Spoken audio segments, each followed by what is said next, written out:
ನಮಸ್ಕಾರ, very good morning. Bengaluru ಫಸ್ಟ್ಗೆ ಸ್ವಾಗತ. ನಾನು ಸಬಾ ಹಕೀಂ. ಮೊದಲಿಗೆ ಹೆಡ್ಲೈನ್ಸ್. ಟೆರೆಸ್ನಲ್ಲಿ ಯುವತಿ ಆತ್ಮಹತ್ಯೆ ಕೇಸ್ಗೆ ಟ್ವಿಸ್ಟ್. ಹಣದ ಆಸೆಗೆ ಬಿದ್ದವಳು ಸ್ನೇಹಿತನಿಗೆ ಒಡವೆ ಕೊಟ್ಟು ಒದ್ದಾಡಿದ್ಲು. ಮನೆಯವರಿಗೆ ವಿಷಯ ಗೊತ್ತಾಗೋ ಭಯದಲ್ಲಿ ಆತ್ಮಹತ್ಯೆಗೆ ಶರಣು.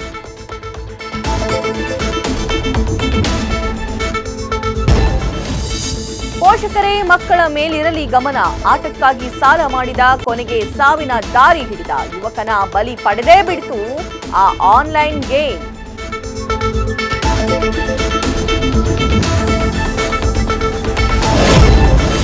ವಿಶ್ವಾದ್ಯಂತ ಪುಷ್ಪ 2 ರಿಲೀಸ್. ಅಲ್ಲೂ ರಶ್ಮಿಕಾ ಮೋಡಿ ನೋಡಿದ ಸ್ಪೆಷಲ್ ಶೋಗೆ ಬಂದ ಫ್ಯಾನ್ಸ್. ಆರಂಭದಲ್ಲೇ ವಿವಾದಕ್ಕೆ ಕಾರಣವಾಯಿತು ಟಿಕೆಟ್ ರೇಟ್.